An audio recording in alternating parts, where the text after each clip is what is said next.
Darle las gracias a la Universidad de Granada por apoyar esta iniciativa, especialmente al Vicerrectorado de Extensión Universitaria. Esto nace en su origen en la Academia de Ciencias Matemáticas, Físico-Químicas y Naturales de Granada, y esa iniciativa rápidamente fue apoyada por la universidad, por el Vicerrectorado de Extensión Universitaria, y gracias a ellos tenemos este ciclo que tiene esta amplitud gracias a la generosidad de la Universidad de Granada. Yo voy a presentar muy brevemente al profesor Liñán, porque creo que lo fundamental es que él hable. El profesor Liñán es un maestro. En el sentido pleno de la palabra, es un maestro. Es profesor de la Universidad Politécnica de Madrid, es miembro de la Academia, como se ve en la transparencia, y es profesor emérito, porque los buenos profesores nunca abandonan sus universidades y sus universidades nunca abandonan a los buenos profesores. El profesor Liñán es una autoridad mundial en el tema de la combustión. Ha colaborado con la NASA, con la Agencia Espacial Europea. Ha sido durante 17 años profesor de la Universidad de Yale y es, lo insisto, porque aquí acaba la presentación, es en todo el sentido de la palabra un maestro. De manera que para mí es un honor extraordinario presentarle a todos ustedes al profesor Amable Liñán Martínez. Muchas gracias.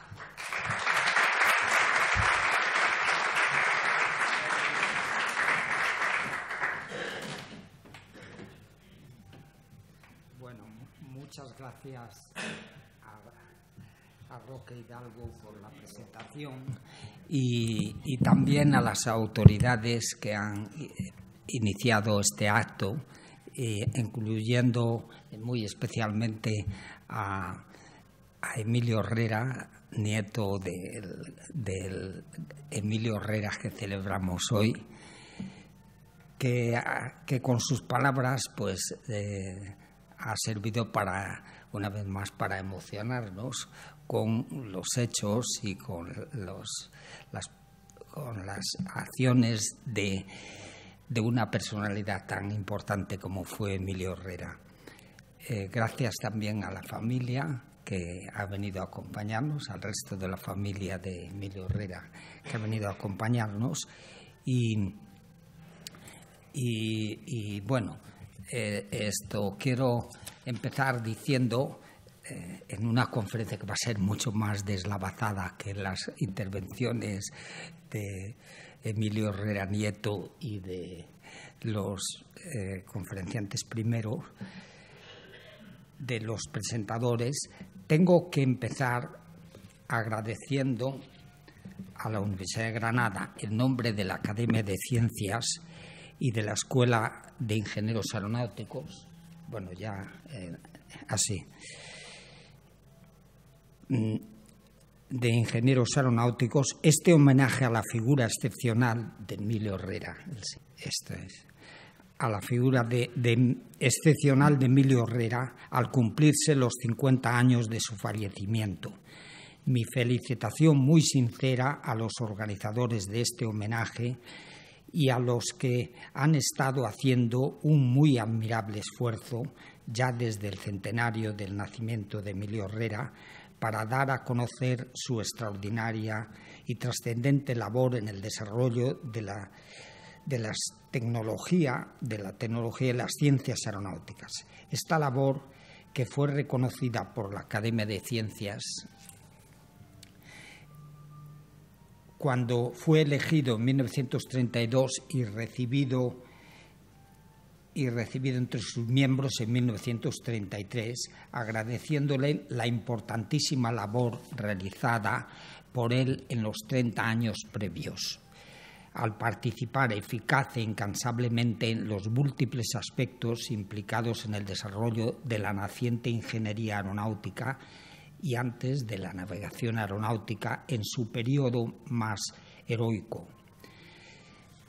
En la figura aparecen Torres Quevedo, que era Leonardo Torres Quevedo, que era el presidente de la Academia en aquel momento, y el general Marvá, que hizo el elogio de Emilio Herrera.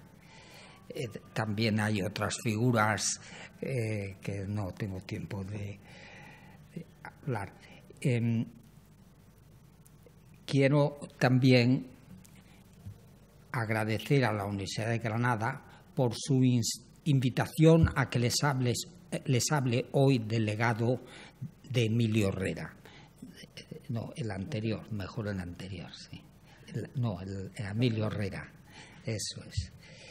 Que les hable del legado que Emilio Herrera nos dejó a los ingenieros aeronáuticos, proponiéndome resaltar especialmente su tan valiosa y fructífera labor en la concepción, orientación y desarrollo de 2 centros, el Laboratorio Aeronáutico de Cuatro Vientos, inaugurado en 1921, y la Escuela Superior Aerotécnica en 1929, aunque nacida en 1928. Estos centros, creados y dirigidos por él, se convirtieron pronto en centros de excelencia porque gracias a su excepcional capacidad intelectual y humana, supo y pudo atraer a sus colaboradores entre los ingenieros y profesores universitarios más prestigiosos. Emilio Herrera fue capaz de reorientar la actividad de estos colaboradores para que pronto estuviesen en condiciones, al igual que luego sus alumnos, de contribuir al desarrollo de la ingeniería y de las ciencias aeronáuticas. La semilla plantada por Emilio Herrera en estos centros forma una parte muy valiosa de su legado, a pesar de las terribles consecuencias de la guerra civil que cercenó brutal y tristemente la relación de Emilio Herrera con sus colaboradores y discípulos.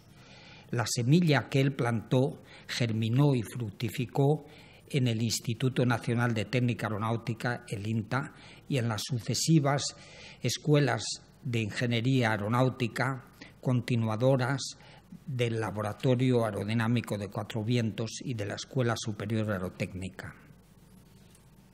Aunque su nombre durante muchos años apareció eliminado de los decretos y de las órdenes de organización de estas instituciones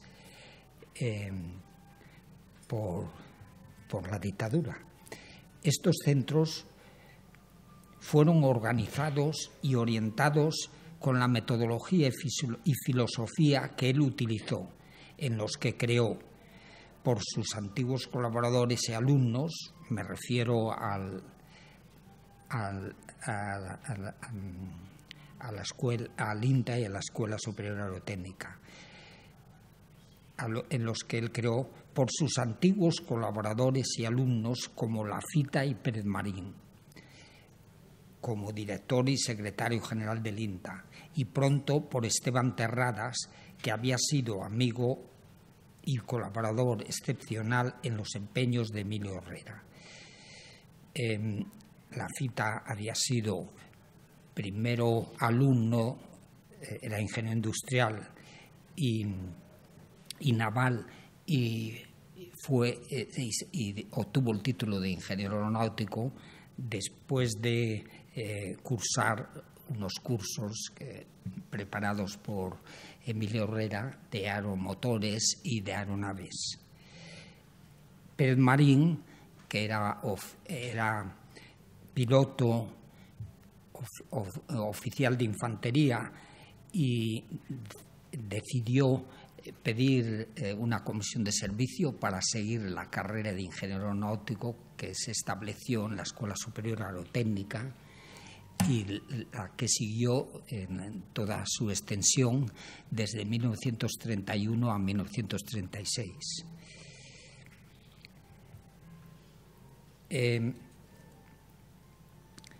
Esteban Terradas fue atraído desde Buenos Aires para ocupar en 1944 la presidencia del INTA. Así pues, Como decía antes, la semilla que plantó Emilio Herrera fructificó en el INTA y en la Escuela de Ingeniería Aeronáutica, y también en la obra de las muchas personas que, formadas en estos centros, que son herederos de Emilio Herrera, a menudo sin saber que lo son. Los frutos de su actividad se traducen en una industria y en una ingeniería aeronáutica española que hoy genera el 6,5% de nuestro Producto Interior Bruto, del que el 80% corresponde a la exportación. Es indudable que no hubiese sido posible generar estos frutos sin un desarrollo paralelo de las ciencias aeronáuticas en España y en el mundo. Desarrollo que solo tuvo un crecimiento exponencial a partir de los años 30 y 40 del pasado siglo. El que les habla inició su formación en la ingeniería aeronáutica como alumno de la Escuela Especial de Ingenieros Aeronáuticos en los 5 años anteriores a 1960, y su tarea investigadora a partir de entonces como ingeniero del INTA simultaneada con su labor docente en la Escuela de Aeronáuticos hasta 1976. Desde entonces he desarrollado ambas actividades en la Escuela Técnica Superior de Ingenieros Aeronáuticos, sabiendo siempre, gracias a mis maestros, cuánto mi escuela y el INTA debían a Emilio Herrera y a los centros que él supo alumbrar como modelo. Por otra parte, mi formación en el INTA y en la Escuela de Ingenieros Aeronáuticos y mi actividad en la docencia y en la investigación ya desde 1960 me ha proporcionado una posición privilegiada para observar las causas del crecimiento de la contribución española a la ingeniería aeronáutica y también a las ciencias aeronáuticas. Por ello, la segunda parte de mi intervención estará dedicada a lo que ocurrió en el INTA, en la escuela y en la industria a partir de 1960. En la primera parte les hablaré de lo que supo alumbrar Emilio Herrera en el Laboratorio de Cuatro Vientos y en la Escuela Superior Aerotécnica, haciendo una breve excursión sobre su papel en los tiempos heroicos del nacimiento de la aerostación y de cómo su participación en asociaciones como la Asociación Matemática Española y la de Asociación Española para el Progreso de las Ciencias le ayudaron a la creación de los centros de excelencia que él alumbró. Muy bien. Mi exposición de sus méritos, limitada a estos centros, será ampliada en las jornadas dedicadas a él en este merecido homenaje.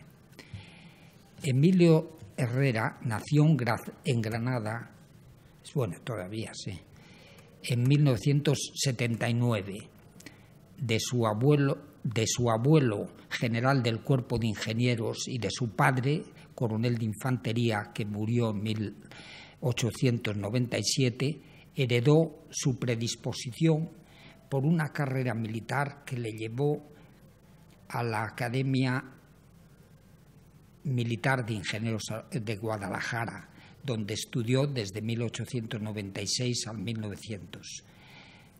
Nació dotado de una gran habilidad para el dibujo que heredó de su madre, Rita Linares. Estaba dotado también de una excepcional motivación, entusiasmo y deseos de adquirir conocimientos, acompañados por una gran capacidad para la observación e intuición para ordenarlos. ¿No se oye? Bueno, no sé. Bueno. Sí, vale. Vamos a ver. asociada posiblemente a su habilidad para el dibujo. Después de terminar el bachillerato con sobresaliente, entró en la Academia de Ingenieros de Guadalajara, donde al fallecer fue afectado muy fuertemente por la muerte de su padre, y pasando de su carácter tímido previo, se tornó en aventurero y díscolo, atenuado este último carácter por la disciplina militar. El carácter aventurero se complementó a la vista de su historial posterior con el de hombre de acción propia del oficio militar. Este se inició en la guerra de pacificación de Marruecos Oriental. Pronto se convenció del papel que podía jugar la observación en globos cautivos en la orientación del tiro de artillería. Por ello, volvió a Guadalajara para seguir los cursos de piloto de globos cautivos y libres montados por el Servicio de Aerostación, creado antes por el coronel Vives. Convenció a este de llevar a Melilla una escuadrilla de globos cautivos dirigida por Herrera, que contribuyó a la pacificación del Marruecos Oriental. En 1905 y años posteriores hizo junto a Alfredo Quindelán una gran variedad de vuelos, algunos de los cuales describiré más adelante. En el otoño de 1908 hubo un hecho trascendental en la vida y obra de Emilio Herrera, cuando con Alfredo Quindelán fueron a París para presenciar los vuelos de exhibición que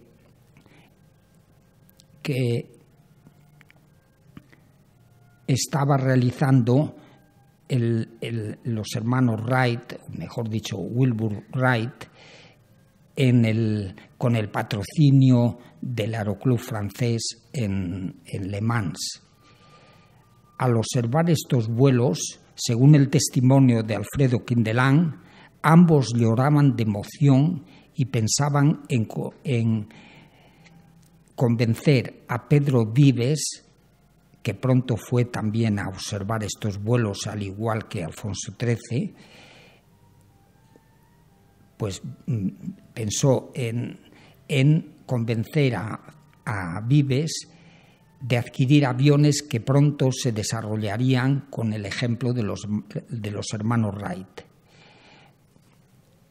Los coroneles Vives, Mourelos y Echagüe, que aparece a la derecha en la figura, junto con el general Marvá, que está en el centro, comisionaron a Quindelán y Herrera para comprar en Francia aviones Farman y formar pilotos militares en España. La primera promoción de pilotos militares estaba formada por Quindelán, Herrera, Barrón, Ortiz Echagüe y Arrillaga. Todos ellos, salvo Arrillaga, que inutilizado para el vuelo después de estrellarse con su avión, jugaron un papel muy importante en el desarrollo de la ingeniería aeronáutica. Por ejemplo, Quindelán y Herrera fueron activos en la organización de la aviación y Barrón fue un diseñador de aviones inmediatamente después de adquirir el título de piloto. Hizo un avión, el Flecha, del que se construyeron 20 ejemplares. Era un avión de entrenamiento y y en el que ya en la industria aeronáutica pues empezó a hacer actividades propias de la misma. El Ortiz Echagüe fue el creador de Construcciones Aeronáuticas y luego presidente de la SEAT en España. Sí, la siguiente. Bueno, quiero hablarles en primer lugar del vuelo de los hermanos Wright, porque jugó un papel tan importante en la ingeniería aeronáutica. Se consideran como los padres de la ingeniería aeronáutica mundial. Los hermanos Wright hicieron este primer vuelo en 1903, en diciembre de 1903.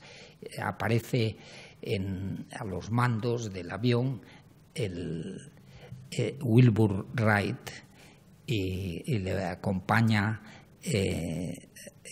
Orville, que era el hermano menor. Los hermanos... Sí, siguientes. Los hermanos Wright, el de la izquierda es Wilbur, el más joven, y el de la derecha, Orville, el más joven, y el de la derecha es Wilbur. Se llevaban 4 años de diferencia, no llegaron a tener educación universitaria, aunque Wilbur había sido aceptado por la Universidad de Yale para cursar estudios de ingeniería. No pudo hacerlo porque su madre se enfermó y entonces se vio obligado a quedarse para ayudarla. En la siguiente figura, estos iniciaron sus vuelos en planeadores que ellos diseñaron y construyeron en Kitty Hawk, North Carolina. Estos aviones, estos planeadores, mejor dicho, no respondían a las predicciones,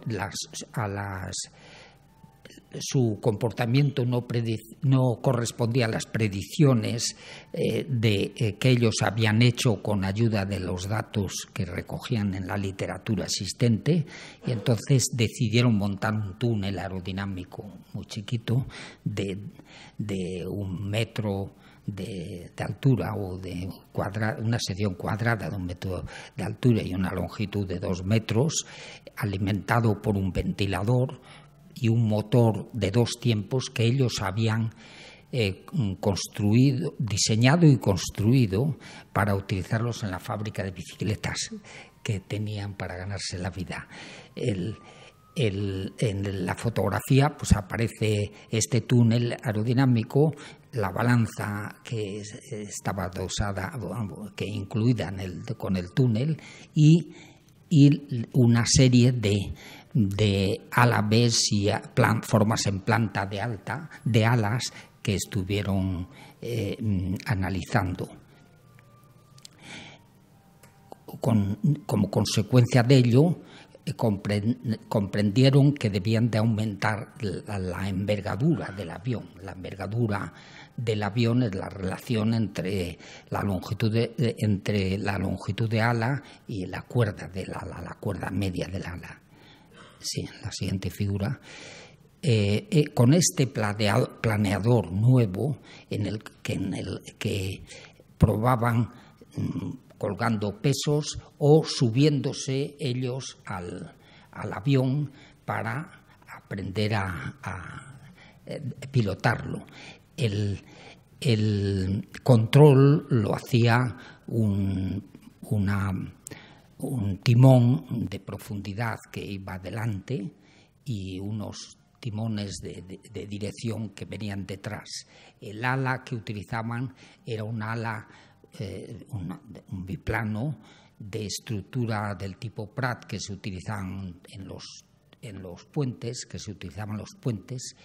y y como se ve en la figura, bueno, la eficiencia de este planeador, caracterizada por la relación que hay entre la resistencia y el empuje, bueno, mejor dicho, entre la sustentación y la resistencia, esa eficiencia aerodinámica era de algún modo representada por la inclinación respecto a la vertical de los cables de amarre, era del orden de 10, una eficiencia verdaderamente alta que les animó inmediatamente a diseñar un motor y para hacer un vuelo propulsado el año siguiente.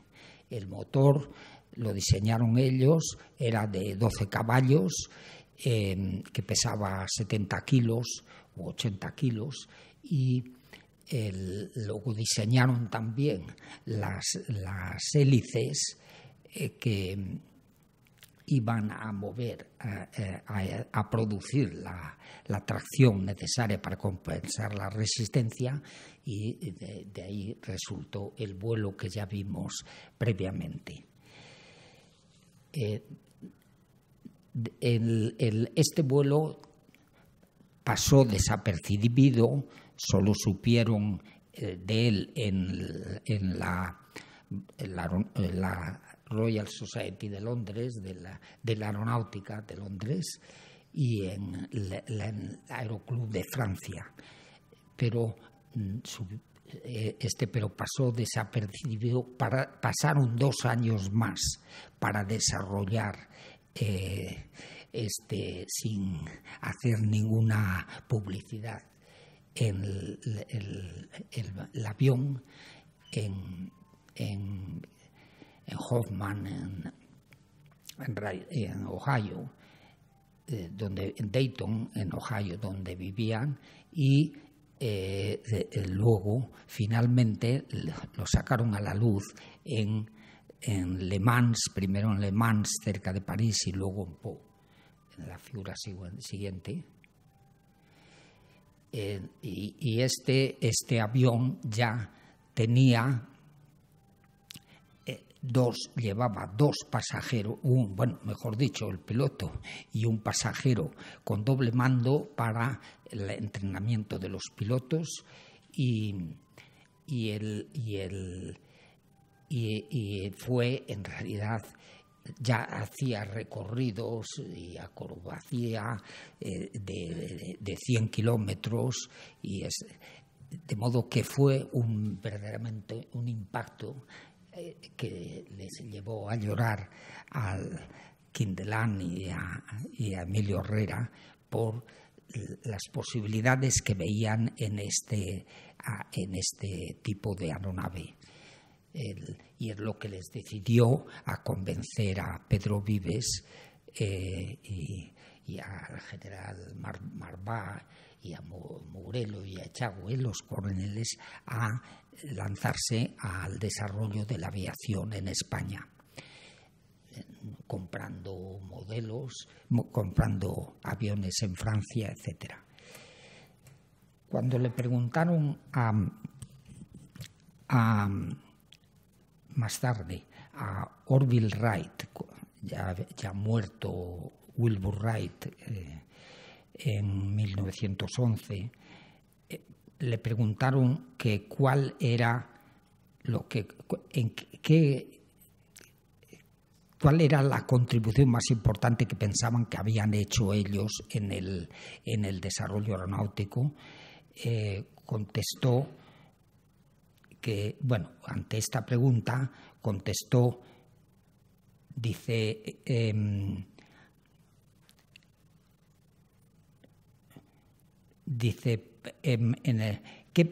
ante la pregunta de qué papel juegan las ciencias aeronáuticas, la siguiente, debe estar en la... Sí. ¿Qué papel juegan las ciencias aeronáuticas en el desarrollo posterior de la aviación?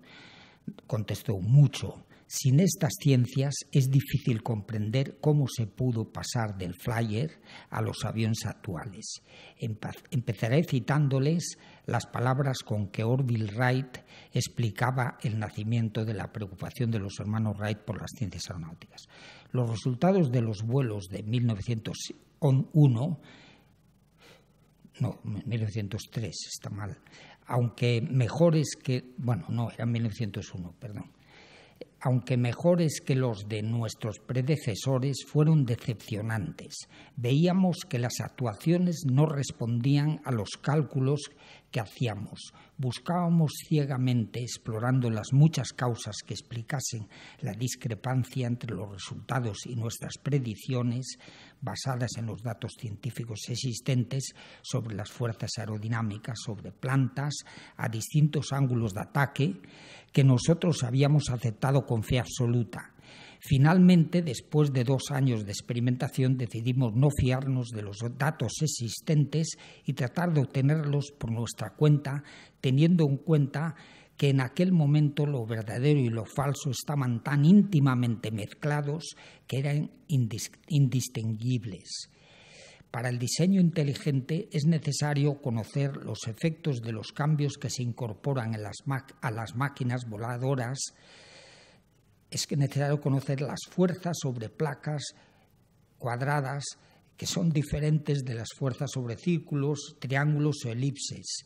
El comportamiento de las superficies curvas es diferente del de las planas y depende de la flecha.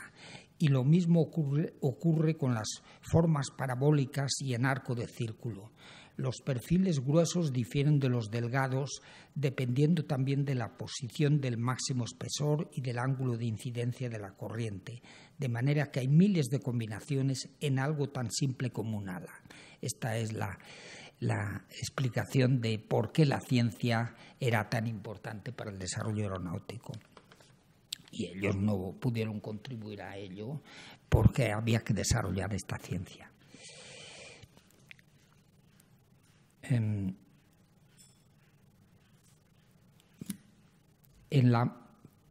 la vida y en la obra de Emilio Herrera jugó un papel muy importante su participación activa en varias sociedades y asociaciones dedicadas a fomentar, presentar y divulgar el conocimiento científico. En estas organizaciones tuvo oportunidad Emilio Herrera de conocer y establecer muy buenas relaciones de amistad con las personas más importantes del desarrollo científico español, incluyendo las que más tarde pudo atraer para ayudarle a convertir la Escuela Superior de Aerotécnica en un centro de excelencia, capaz así de atraer a la escuela a los alumnos más brillantes. Así, por ejemplo, Herrera fue, ya desde su fundación en Madrid en 1908, miembro numerario de la Asociación Española para el Progreso de las Ciencias. Esta asociación organizó regularmente congresos en los que participó Herrera, como el celebrado aquí en Granada en 1911. Aquí presentó los aspectos científicos más relevantes obtenidos de sus observaciones del eclipse de Sol en Burgos en mayo de 1905, tras ascender en globo hasta 5.000 metros de altura. Esta ascensión la hizo ayudado por Fernández Duro, también piloto de globos, que él compraba para utilizarlos como civil en sus aficiones deportivas. Durante el eclipse, Herrera utilizó sus habilidades como dibujante para dibujar las sombras volantes que observaron al principio y al final del eclipse, rodeando la sombra de la luna. Posteriormente supo reconocer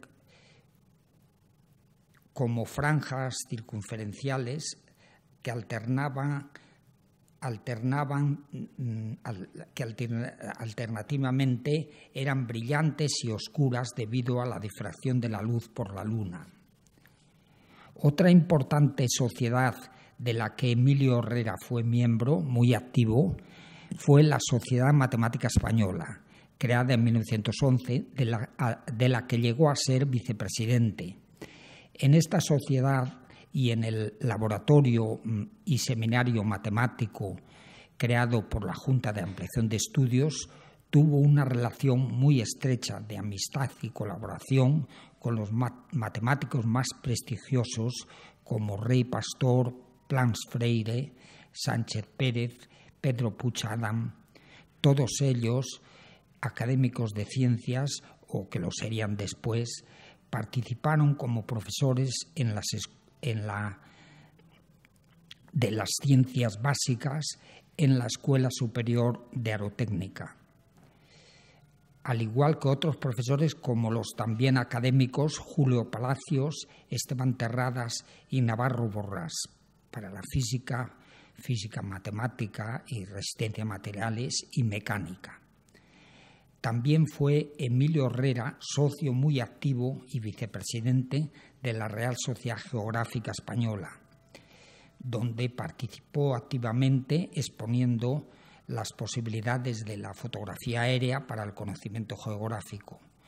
Otro de los organismos en que Emilio Herrera ejerció su actividad fue la Federación Aeronáutica Internacional, creada en una conferencia internacional celebrada en París en 1905, a la que asistió el coronel Echagüe representando a España, en la que se nombró al Real Aeroclub de Cuatro Vientos como institución representativa de España en la Federación Aeronáutica Internacional. El Aeroclub estaba presidido por Fernández Duro, compañero de Herrera en los vuelos de observación y competición.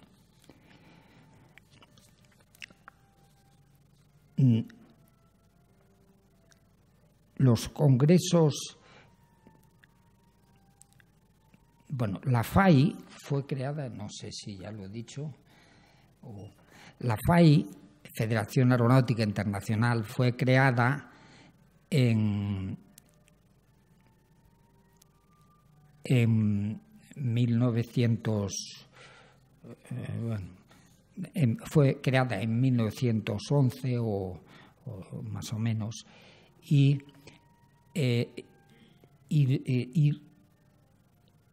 luego celebraba congresos anuales que culminaron en 1918 en la creación del Convenio Internacional de Navegación Aérea, la CINA, organismo de las Naciones Unidas para la regulación de la navegación aérea. En este organismo, que dio lugar a la actual Organización Internacional de Aviación Civil, la OACI, jugó un papel muy importante Emilio Herrera, que no tengo ni tiempo ni conocimientos para tratarlos aquí. Espero que se traten en las conferencias posteriores. La Escuela Superior de Aerotécnica, aunque creada en agosto de 1913 para la formación de los ingenieros que inspeccionaran, proyectaran y dirigieran la construcción de aeronaves y servicios auxiliares, como hangares y aeródromos, no llegó a materializarse hasta 1928, cuando el 12 de octubre el Consejo de Ministros aprobó la creación de una comisión asesora presidida por Emilio Herrera para redactar el reglamento de organización de la escuela y los criterios de selección del profesorado.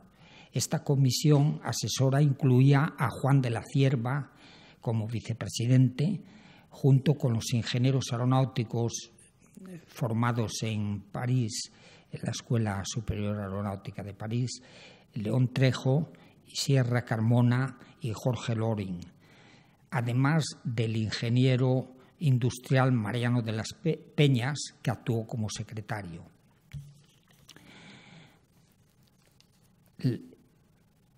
La escuela, vamos a ver. Eso, pues, voy a pasarla. Bueno, el laboratorio de Cuatro Vientos, creado en realidad en 1919 e inaugurado en 1921, fue encargado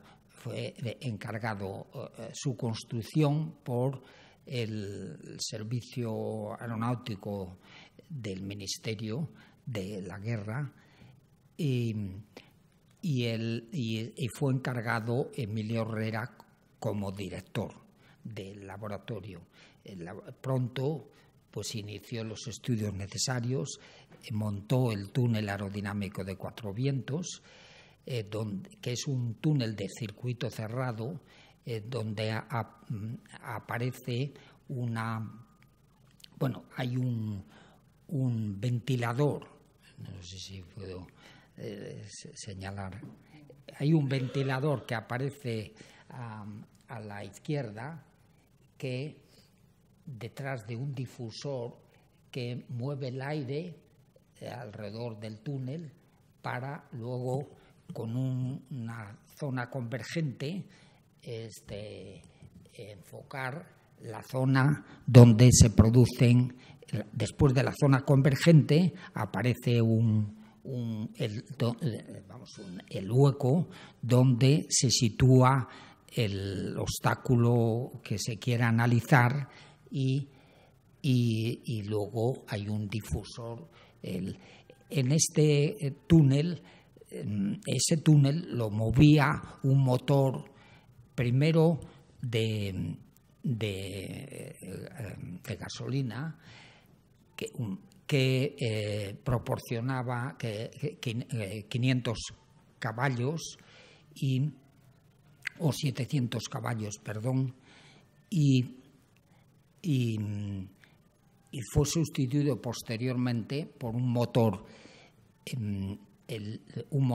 eléctrico de 500 kilovatios, equivalentes a 666 caballos, que movían el aire a una velocidad de 200 kilómetros por hora. El motor eléctrico tenía la ventaja de que estaba directamente conectado al eje del motor y era un sistema mucho más eficiente. En el túnel aerodinámico de Cuatro Vientos se probaron pronto, ya en 1923, las alas giratorias del autogiro de la cierva, y también otras que había del marqués de Pescara, un argentino que estaba afincado en España y que trataba de desarrollar un helicóptero. Ahí se probaron todos los aviones que se desarrollaron en España desde el 1923 hasta la guerra civil. El laboratorio de Cuatro Vientos incluía talleres de materiales, de química, para análisis, y de carpintería y de materiales metálicos, donde estuvo trabajando el que luego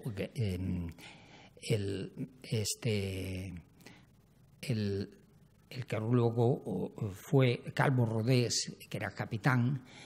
Estuvo trabajando en ese laboratorio para analizar los materiales metálicos que se utilizaban por las empresas aeronáuticas españolas. Sí, lo siguiente. Este es una vista de la sección donde se producían los ensayos. Hay que tener en cuenta, si se vuelve a la imagen anterior, que Herrera fue muy consciente de que se producía una capa de torbellinos al descargar al descargar la zona convergente del túnel, en la zona convergente del túnel, la corriente, se producía una capa de torbellinos que separaba el aire en movimiento central con una velocidad uniforme del ambiente, y que tenía que absorber esta capa de torbellinos para evitar que afectaran a las mediciones en el túnel. La balanza aerodinámica que se utilizó fue diseñada por él la primera versión, y luego Olivier, otro ingeniero aeronáutico formado previamente fuera, le ayudó a cambiar la balanza, a diseñar una balanza más eficiente, que luego se terminó utilizando en el túnel, incluso la misma, en el túnel aerodinámico que en el INTA se montó en el año 1949.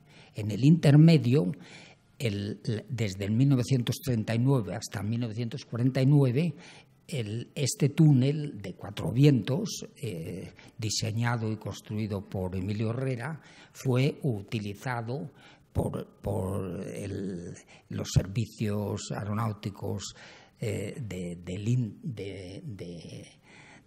Ministerio del Ejército del Aire en Cuatro Vientos, que estuvieron utilizando las instalaciones de Cuatro Vientos de Emilio Herrera hasta que se fue construyendo las nuevas instalaciones en Torrejón, en el Instituto Nacional de Técnica Aeronáutica, que no empezaron a funcionar prácticamente hasta 1949. Sí, bueno, esto aquí se ve un modelo que está funcionando en el túnel de Cuatro Vientos. La Escuela Superior Aerotécnica, a ver, sí. La Escuela Superior de Aerotécnica fue la precursora de la Escuela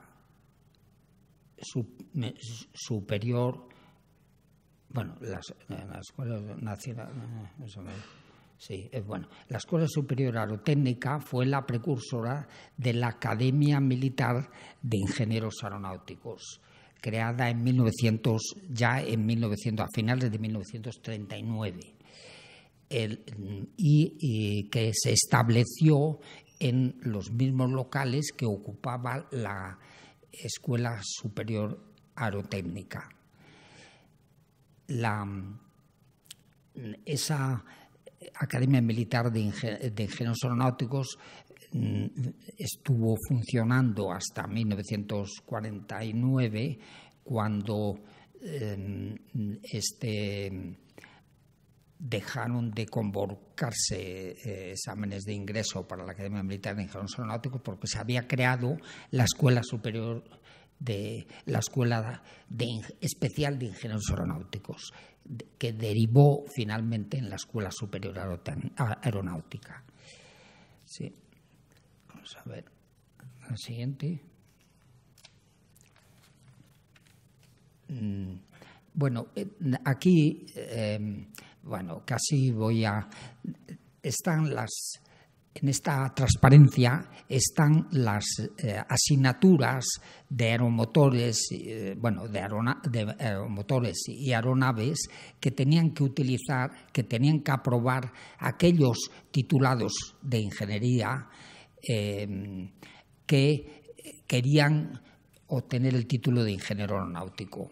Y en esas asignaturas, que vamos a saltar por falta de tiempo, había una serie de profesores, entre los cuales pues muchos eran los ingenieros aeronáuticos que habían obtenido su titulación fuera o que fueron convalidados sus estudios de ingeniería aeronáutica fuera, y los que además habían obtenido la titulación por sus méritos propios, como Leonardo Torres Quevedo y Juan de la Cierva, lo mismo que finalmente Esteban Terradas. Para las asignaturas de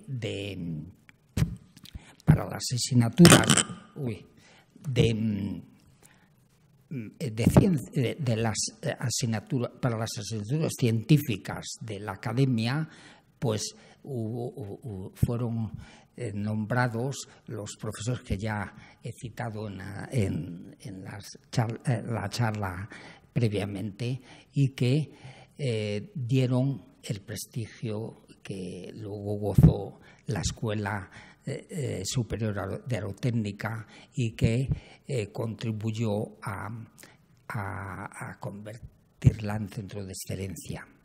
Sí. Bueno, sí, ya la siguiente. Tampoco voy a hablar de los profesores, los alumnos y profesores que se fueron formando en esta escuela, y paso más, y hasta que en 1936 la Escuela Superior Aerotécnica interrumpió tristemente su funcionamiento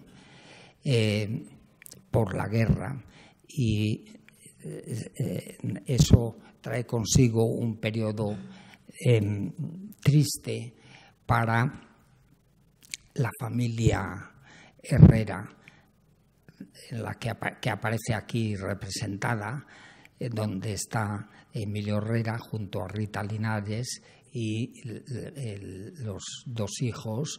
A la izquierda, el aviador que murió durante la guerra,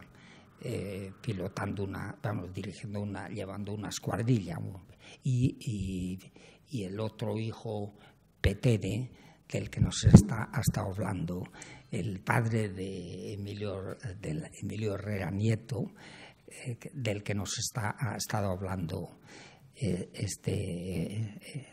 Emilio Herrera. Sí.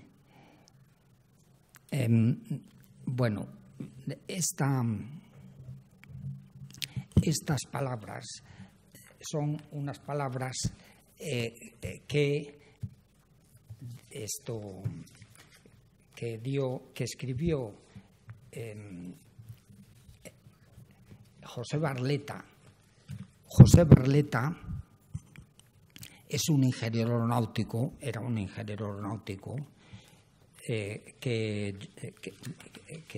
con el que yo tuve una gran amistad, y que conocí en el INTA y también en la Escuela de Ingenieros Aeronáuticos. José Barleta, vamos a ver, bueno, pueden leer efectivamente las palabras con las que describe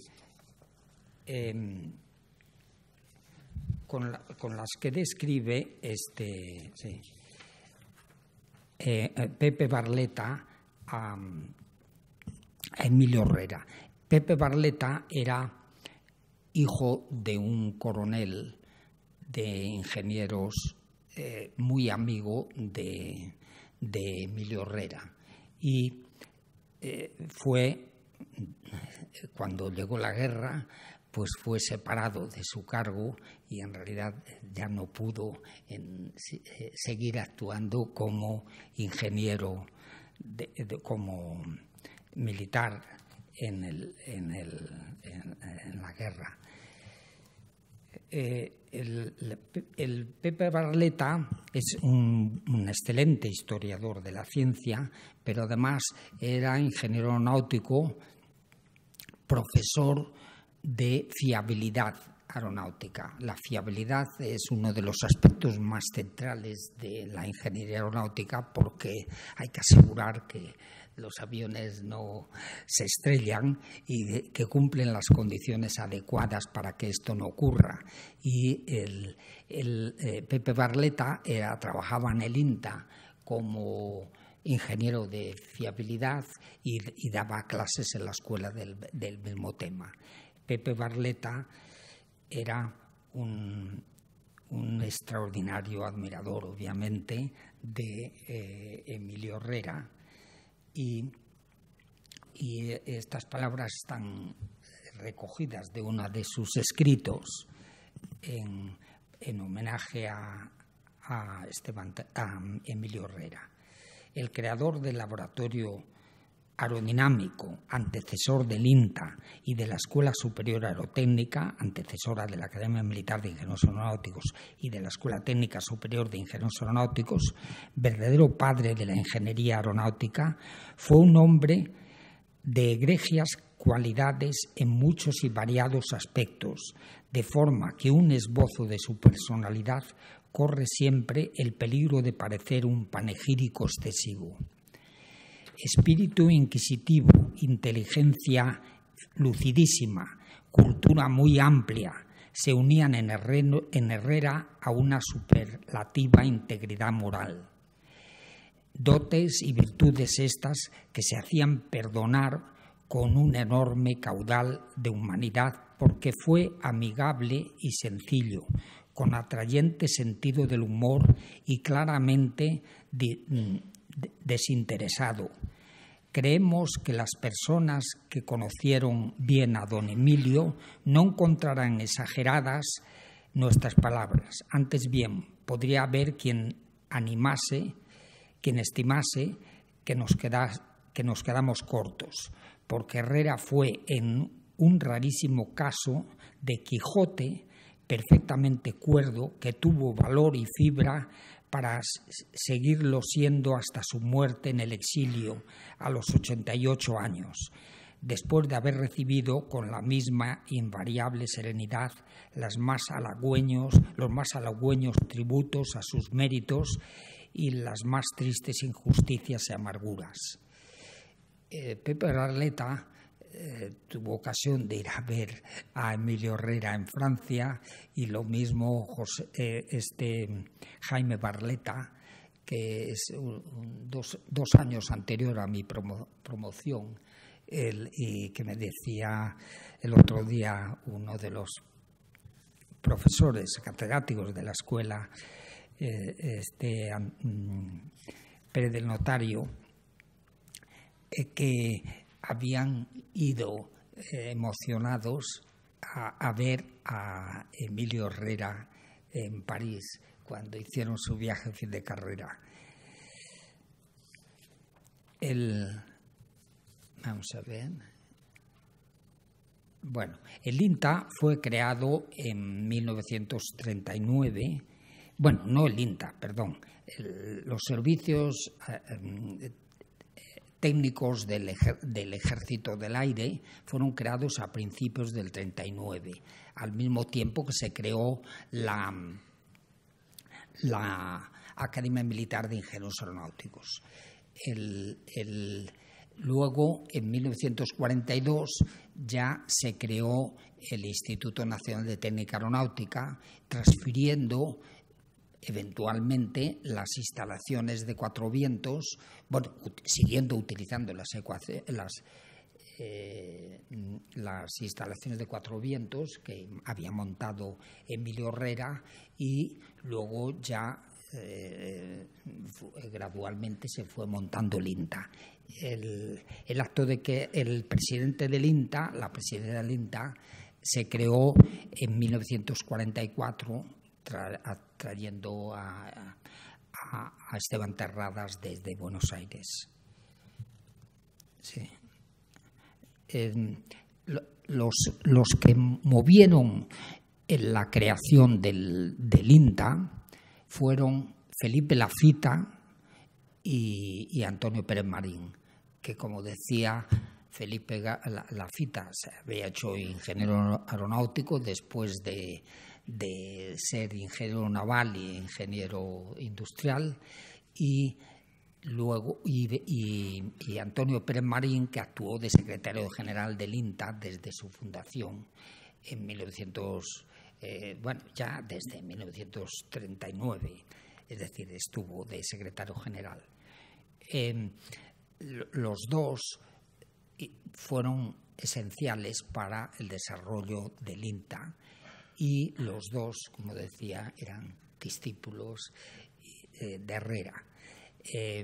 Pérez Marín es el que convenció a Esteban Terradas que viniese de presidente del INTA y lo hizo en 1944 desde Buenos Aires.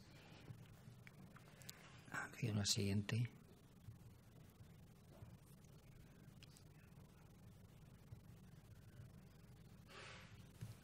Bueno, no sé cómo ando. Muy mal.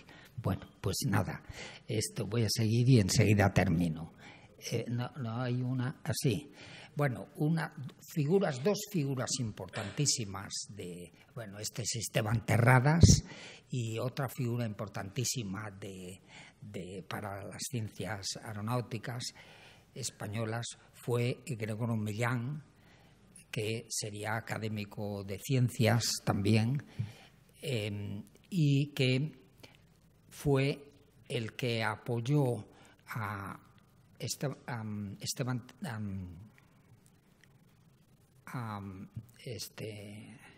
von Karman, a Teodoro von Karman, cuando Esteban Terradas consiguió traerle en 1948 al INTA a dar conferencias sobre aerodinámica transónica, aerodinámica supersónica, en temas en los que había estado él trabajando durante la guerra. Von Karman había sido colaborador, la figura siguiente creo, de Ludwig Prandtl, que lo consideramos los ingenieros aeronáuticos como el padre de las ciencias aeronáuticas. Ludwig Prandtl fue llevado por Felix Klein, que era un matemático muy famoso que estaba en la Universidad de Göttingen, y que después de ver la Exposición Universal de Chicago en 1896 decidió crear una asociación para el desarrollo de las ciencias aeronáuticas en Göttingen, y en esa asociación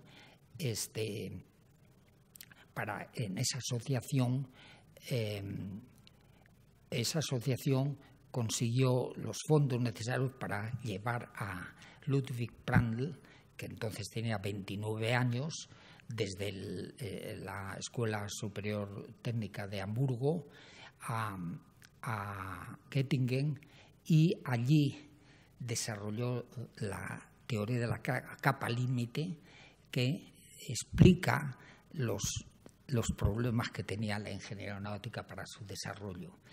En la página siguiente, en particular, quiero enseñarles aquí los problemas que existían en la inutilidad de la ciencia aeronáutica previa a los hermanos Wright, porque en principio se suponía que la velocidad derivaba de un potencial, lo cual estaba aparentemente muy justificado, como ya había expuesto Euler en 1755, pero un perfil en una corriente potencial no da ni sustentación ni resistencia.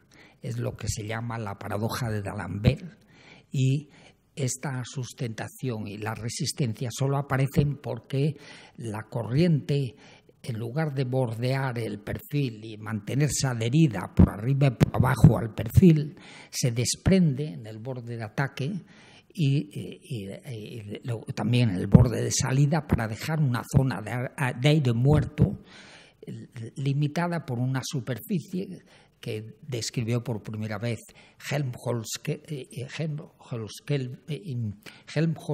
y que Kelvin demostró Lord Kelvin demostró que era inestable, y esta capa esta capa delgada que separa el fluido que va por arriba del que va por abajo, bueno, de la zona de aire muerto, es inestable y da lugar a la resistencia.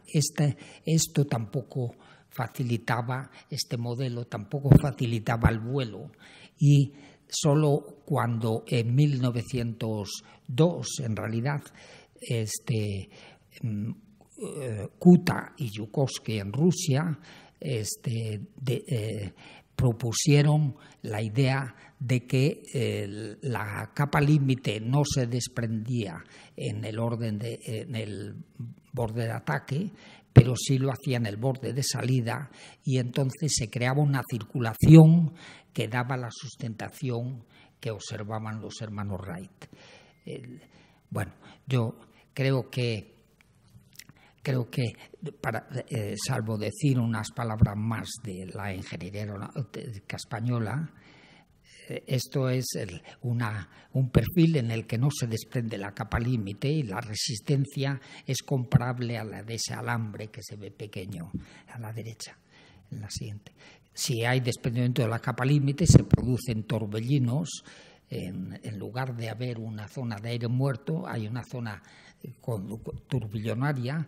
Von Karman explicó cómo era la estructura de esta capa de torbellinos aguas abajo en un congreso internacional al que asistió también Esteban Terradas para presentar una teoría que explicaba la calle de torbellinos alternantes que aparecen detrás del ala. Eso fue en el Congreso Internacional de Matemáticas del año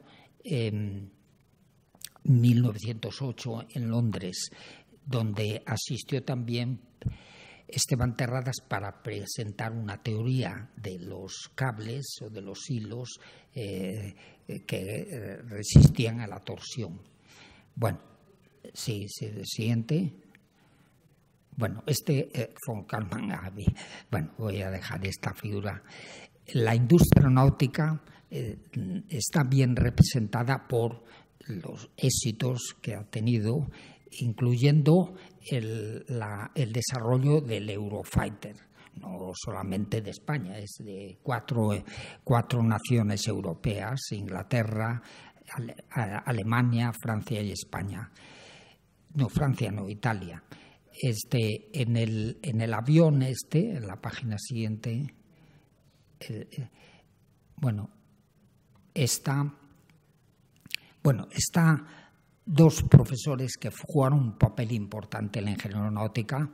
En el centro está José Manuel Sendagorta, que fue mi profesor después de Millán de la mecánica de fluidos, y Tarifa, Carlos Sánchez Tarifa, de la segunda promoción de la Academia Militar de Ingenieros Aeronáuticos. De la primera era Millán, que fue profesor de propulsión y ya desarrolló un motor de reacción en el INI que funcionó en 1955. La siguiente. Este es el motor del EFA en el que participó del Eurofighter de antes, de ingeniería aeronáutica, y la ingeniería aeronáutica española representada por ITP. Este motor se ve ahí, es de un eje, un único eje, mejor dicho, de dos ejes concéntricos, uno que mueve un compresor de baja y otro de alta, y después de la cámara de combustión están los gases quemados que empujan las turbinas que mueven el compresor. Sí. Este es el Airbus 380, donde España participó de un modo esencial con la introducción de la fibra de carbono como material estructural de los aviones. Se había iniciado con el Aviocar, luego con el Eurofighter, el uso de los materiales compuestos con fibra de carbono, y desarrollado por España, y luego finalmente como material estructural en el fuselaje, en la cola, en varios sitios, de modo que llega al 50%, el 35% el material estructural que es utilizado con fibra de carbono. En la figura siguiente es el motor, el turbofan que mueve el tren turbofan Trent 900 que mueve el Airbus 380.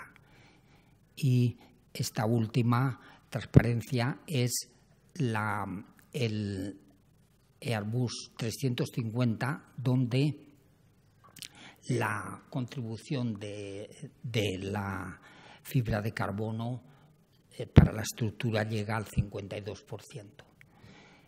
Esta situación es una situación delicada la que tiene la industria aeronáutica española, porque ITP, que desarrolló el motor la turbina que mueve el ventilador en todos los aviones que utilizan motores Rolls-Royce, esa ITP, esa empresa, que era solo el 45% de Airbus, el resto era de Sener, la vendió Sener a ITP y ya está dependiente de las decisiones. Seguirá funcionando la ITP España, pero dependiente de las instituciones extranjeras. El mismo problema lo tiene Construcciones Aeronáuticas, donde, habiendo sido pionera del uso de los materiales compuestos, ahora depende. Los materiales compuestos se han convertido en un porcentaje tan alto del precio del avión, del coste del avión, que supera con mucho la contribución de España, y entonces ya el control del uso de los materiales compuestos pasará a las industrias extranjeras. De modo que estamos en una situación delicada y con esto quiero terminar, pero agradeciendo de nuevo a Emilio Herrera y a su familia y a los oyentes que están aquí oyéndonos, por la paciencia que ha tenido a oír mi charla un poco deslavazada.